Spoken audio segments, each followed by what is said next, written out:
29 degrees. Buffalo at 9:33. Good morning. I'm Jay Moran. This is WBFO News. I'm Jay Moran. I'm the morning edition host here at WBFO. I've been here about 5.5 years. We start bright and early in the morning at 5 o'clock, and I'm off the air at 10. I'm originally from this area. I was born in South Buffalo and raised in Hamburg, and then I went to Buff State for JBS, Journalism, Broadcasting, and Speech. Found my way into radio and been doing it now. It was 30 years in September. Started at WNED, or Western New York Public Broadcasting, about 5.5 years ago.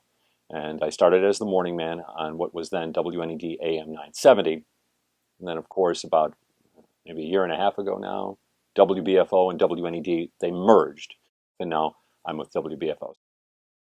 When I was little, I loved listening to the radio. And I think just on anybody who was on the radio back then was a superstar for me.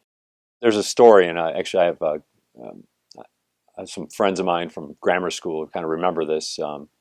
We went to this school, and they took us around. They were showing the school because they want our guys to go to their high school. So they were showing us all their clubs, and they had a radio club.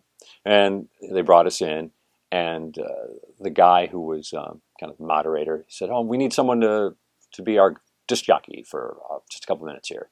And they handed me the microphone, and I was kind of a shy kid before that. It just kind of exploded. I just went into a little bit of a character, and it was fun, and I was hooked. I think I was 12 or 13, but guys, they remember that. A lot of the things that I've been covering in the last year or so have been arts-related stories. And what's been kind of interesting is, as I've been doing some of these stories about theater groups and things like that, more and more theater groups are contacting me, "Hey, would you do a feature on us?" And it's time once again to say good morning to Jim Ranney and Eileen Buckley. A little more information about it. I think at WBFO, what I really like, the association between the listener/member, and the radio station is a lot different. And so, we have these pledge drives where people say, "How can you do that?"